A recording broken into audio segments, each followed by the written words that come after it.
Welcome to Talking Positive with Randy and Alan. Our show is to help people overcome challenges with a positive attitude. I'm Alan, And I'm Randy. and we're looking forward to having many conversations with people with various challenges. And today we have Carla Osborne from Berkeley, Michigan. Welcome, Carla. Hello, thank you for having me. Give us a little background of why you're here and what you have gone through throughout your lifetime. Sure.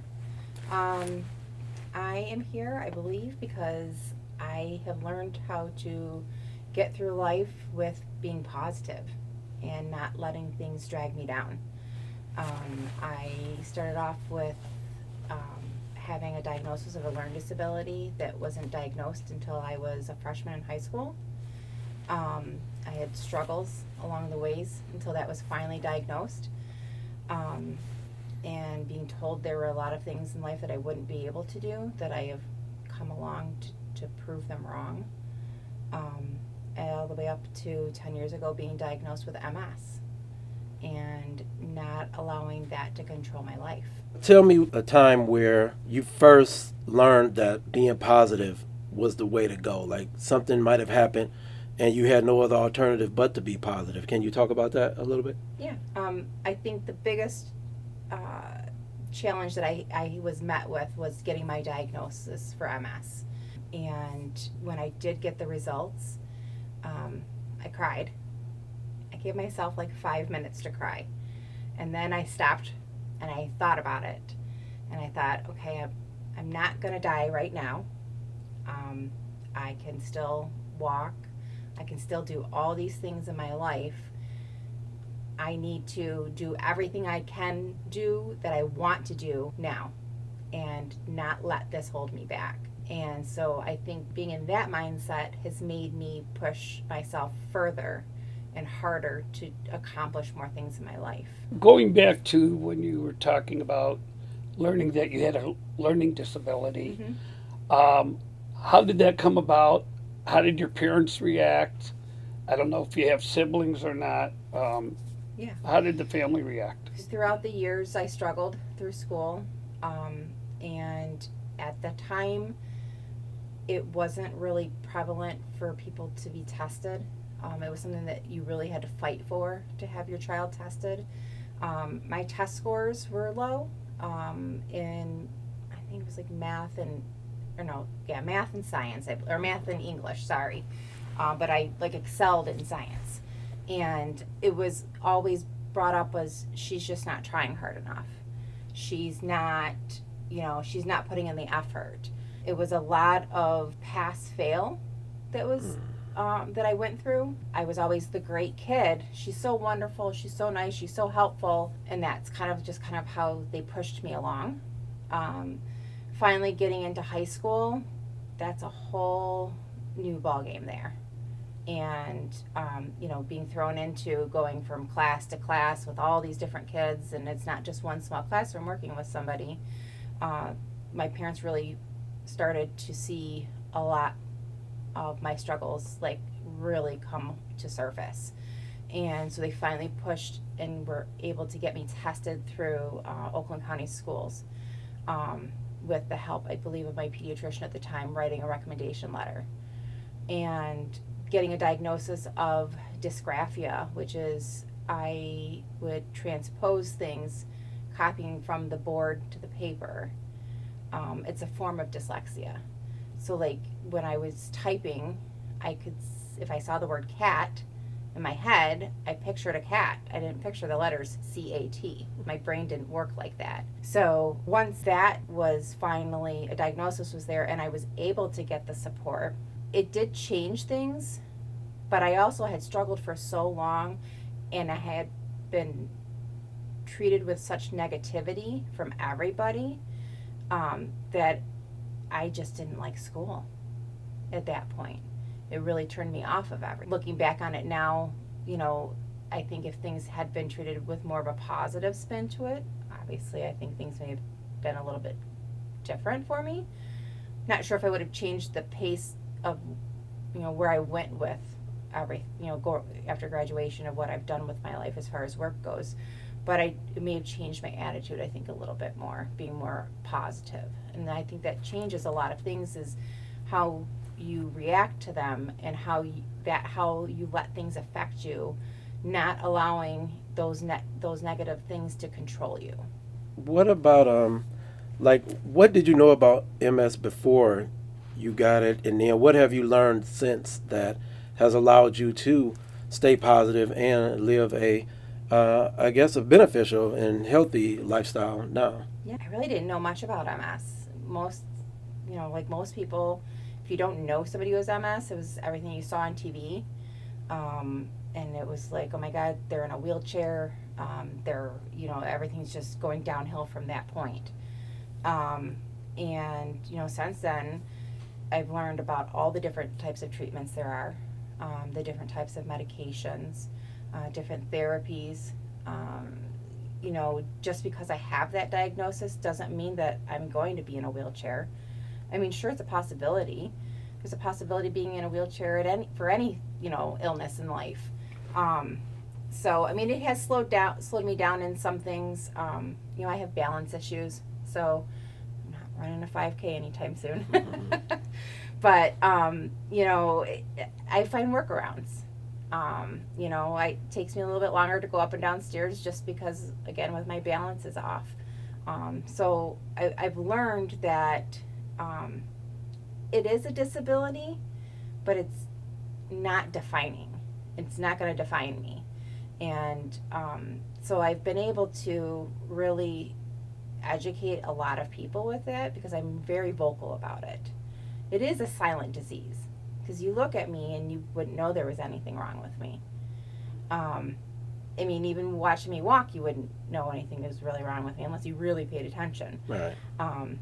So it's not been a horrible journey, and like I said again, I'm not someplace where I thought I would be based off of what I knew about MS before. When you say that you educate people, do you meet other people that have MS? Is there a group that you're part of, or an organization? Not really a group or an organization. It's very odd. Sometimes it just comes up in conversation a lot of times. For instance, I play Wordle every day with my dad and my daughter. We're in a group chat with it. And it's kind of nice, because it's, my dad and then my daughter and then me in the middle. How many tries does it take you? Listen, I get it almost every single time. Almost every time. For a while there, I was on a Facebook group page where you kind of like shared your stats every day. Well, there was somebody that I kind of befriended on there. She was always commenting on my posts. And then come to find out, she lived in Berkeley. And that's where, I live. And then we started talking about some things and found out that we both have MS. It's just like a rare, it's like a sisterhood kind of thing, almost. And they're like, oh my gosh, that's so crazy. Wow. That you just, random people that you would have no clue that have it. Wow. So what has been your message to people about being positive? How have you, like children, right? You have. I do. Yeah. So how does that work with your children? Like, what do you say to them, like when they have problems? Like, how do you try to help them navigate through some of the struggles that they face? So I think a big part of being positive for other people is validation. I think validating their feelings on things is a big, huge component to that.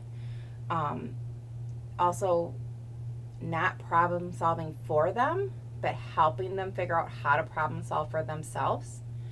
My mom, her biggest thing for, like, she was always into saying to all of us was, it's nobody's business what other people think of you. So if you focus on just yourself and what you're doing and what you're trying to accomplish, then it's going to be okay. With my kids, whatever happens. If we have no control over it, we can't change the outcome of something, then we have to accept it and move on. We don't have to like it. There's a thing called radical acceptance, and that's what I really live a lot of my life through. And radical acceptance is you have three choices when you hit a roadblock. Your first choice is it something that I can fix and I will get the outcome that I want?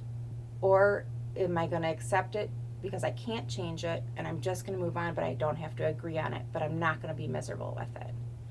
And radical acceptance is that key part, is if it's something that I have no control over or I can't change, then I just have to accept the way it is and I just have to move on from there, because I'm not going to let whatever that is define me and drag me down. What type of activities do you do to help you stay stronger physically? And I'm sure the stronger you are physically, emotionally, I'm sure that plays a role in it too. I try to move, stay active, walking and things like that. Like I said before, it gets a little difficult with my balance, being off to, be walking, going for long walks in the neighborhood. Definitely can't do treadmills anymore. That'll be a viral video if that happens. um, I stay active really, like, within my community, just being involved with different activities with my sons in football. I'm at all of the games. I participate as a parent with our boosters. I'm constantly on the go. There's really not a day where I'm down, where I don't have anything going on. I just feel like the busier I am, even if it's just mentally, is better than just sitting there dwelling on nothing.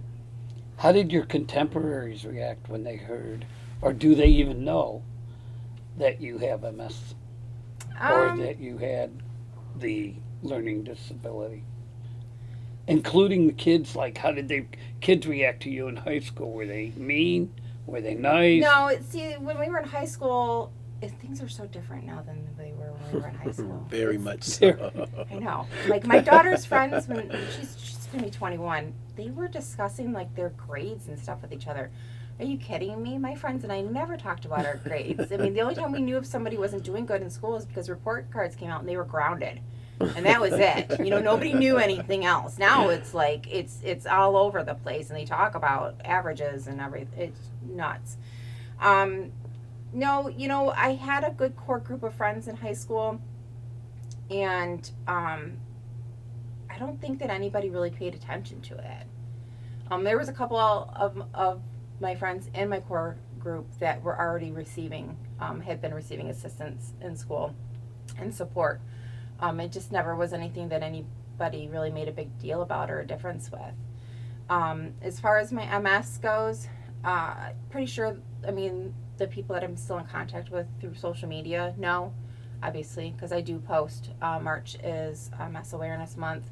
I try to post an MS fact every day throughout the month of March, or every couple of days, because there's a lot of things. Like I said, it's a disease it's a silent disease that you don't know. There is a lot of pain, physical pain. There's, like, you get flushing where you feel like your skin's on fire sometimes. So things that you guys sitting right there would never know that I'm dealing with unless I told you. And so I try to always share a fact, every day, every couple of days throughout March. So most of those people that I'm still in contact with do know now. And I just get a lot of, we're thinking of you, and I had no clue or anything like that. And it's, I just want to raise awareness about it. I'm not looking for sympathy. I'm not sad for myself. Right. I don't want to be sad for myself, because being sad for yourself is depressing. I just need to just use what I can while I have it and go with it. Because one day I might not have it. You know? What would be your advice to someone who may be experiencing MS or any other type of disease? Like, what would you say would be the first thing they should do? I'd say first, finding the right doctors, having open, honest conversations with your doctors. I was lucky to fall in the hands of some really great physicians. There are people who go for years being misdiagnosed before they get their MS diagnosis, because it's just not on the radar for everybody. I happen to be lucky enough to fall into the right hands of the right doctors it took a couple of months for me.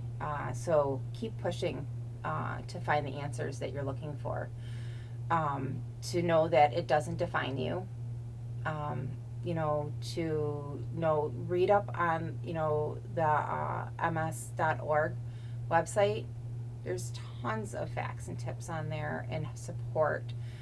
There's things that you wouldn't even know that is a side effect that from MS that you just thought it was just something like a tick or something that you had, or random itching. That's phantom itching. That's another weird MS thing, where you think that you're itching but you're really not. It's the nerves. So there's a lot of stuff out there. Finding local MS groups, even not even if it's local. I mean, because there's so much out there with the internet now. Being able to connect with people. Like I said, I randomly met somebody online through a Wordle group who lives in my city. She's probably 15 years older than me, and she has a mess. Wow. I mean, it's just, we're out there, and don't hide it. It's to me, it's a badge of honor. I have this disease, but I'm here. Don't mess with me. I recall my late wife, who passed away from cancer, once said, sometimes the word is worse than the disease. Absolutely. Absolutely. People hear MS and they're like, oh my gosh, you have MS? You're walking. Like, oh yeah, I am. I'm here.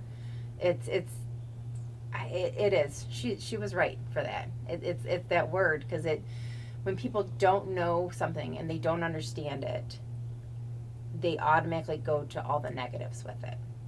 So, what would be on your bucket list? I know, like you say, you're physically challenged to a degree on some things, but what are some things that's on your bucket list that you still want to try to do? Oh gosh. So I'd love to go to Italy. My family's from Calabria.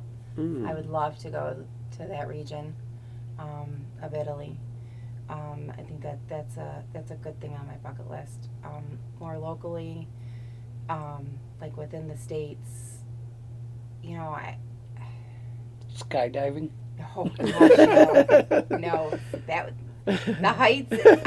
I'm a control freak, to be honest with you, and so like roller coasters and things like that, I don't like really? because I'm not in control, and that is more terrifying to me than anything else, is not being in control. So no hot air balloon either, right? No hot air balloons either. In all seriousness, on that note, when you say you're not in control when you're on the roller coaster, do you feel you're in control of your disease or of MS or your situation?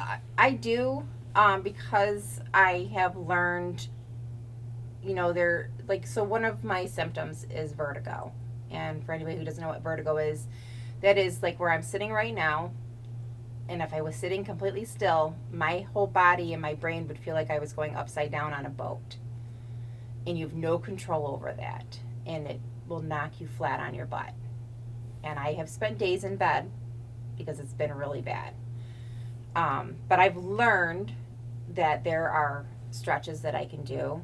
There's a lot of yoga poses that I can do to help with flow, like blood flow and changing and trying to recenter my center of gravity and things like that. That I do have control over that. And taking my medication. My medication, is there for a reason. I'm not a huge, I'm not one of those people who just like, give me a pill for this, give me a pill for that. This is something that has, for 10 years, has stopped my disease from continuing to grow and get worse. It has stopped, more lesions from growing. And so I am in control of taking those pills. That's how I look at it. Do the kids or your husband, do they treat you any differently, like because of your challenges? Yes and yes. So my husband dotes on me, and I'm not gonna complain about that whatsoever. He, I don't go up and down. I don't do any laundry because it's wash and dryers in the basement. Stairs are a challenge for me, so he does 100% of the laundry. he makes sure that I have a hot breakfast every morning before I take my medication. My husband is a very, very, very good caregiver. Nice. And my son, same thing. It's like, Mom, don't do that. I have that. Let me get that for you. No, Mom, don't do that. My daughter, I love her. Alan knows what I'm going to say here. Mom, I'm going to make enough money to pay somebody to take care of you. No, but in all seriousness, like if I needed anything, I had a really bad fall, 4 years ago. And it was a combination, I think, of just my balance being bad, and I had just gotten over having COVID, like the first round of COVID in 2020 when it was really bad. And I was very, very sick. And I ended up falling down our stairs of our front of our house when I was leaving. I was still a little too weak, and I just lost my balance and went down. And that scared them to no end. And, but me being who I am, I popped back up. I go in the house and change my pants because it was all snow. They were all wet with snow. I didn't have a problem, but no, I had to go inside and change. And they just stood out there like, what the heck just happened? And I came back out and I'm like, I don't think we need to go to the store anymore. Like, I didn't want to scare them. They were already scared as it is. So, I mean, they do dote on me. They make sure that I don't do things that I shouldn't do. And then I do them when they're not around. Makes sense. Yeah. So then what's next for you? Like what's your goals or what's your plans for the future?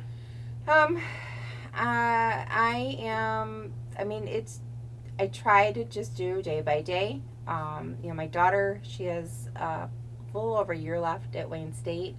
So to get her through school here and, be able to have a nice grad party for her.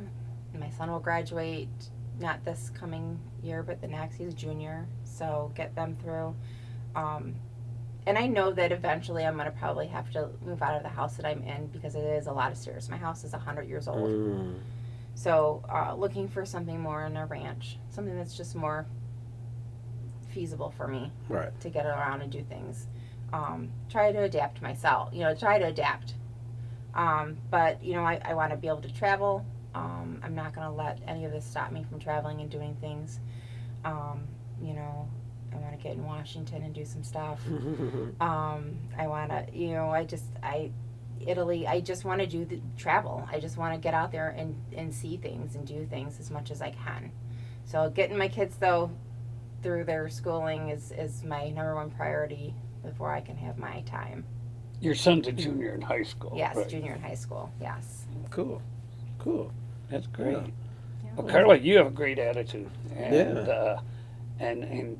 a great smile, and keep that smile and spread that attitude, because it's very important to stay positive no matter what your situation is.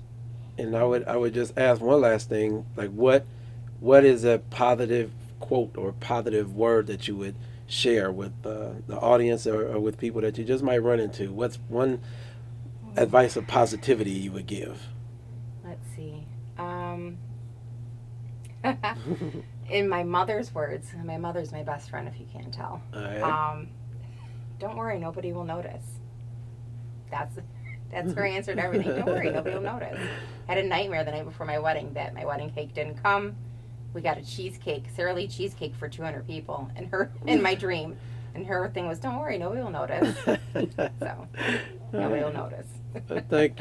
Thank you so much for joining us. And again, you made me feel positive. Me too. Do you have any final comments? Thank you so much for having me. I'm glad I could do this for you guys. Oh, yeah. We're glad. Well, you're doing it not only for us, but for many others. Yep. And that's what's important that's the whole idea of our show. We want people to spread that positivity. I think our world needs it now. I think people need it now. And every week we're going to have someone different on the show with a different situation. A different challenge. I look forward to watching all of them. Yeah. Cool. Thank you. Thank you. Now, if you want to be on Talking Positive with Randy and Alan, Our number is 313-454-1104.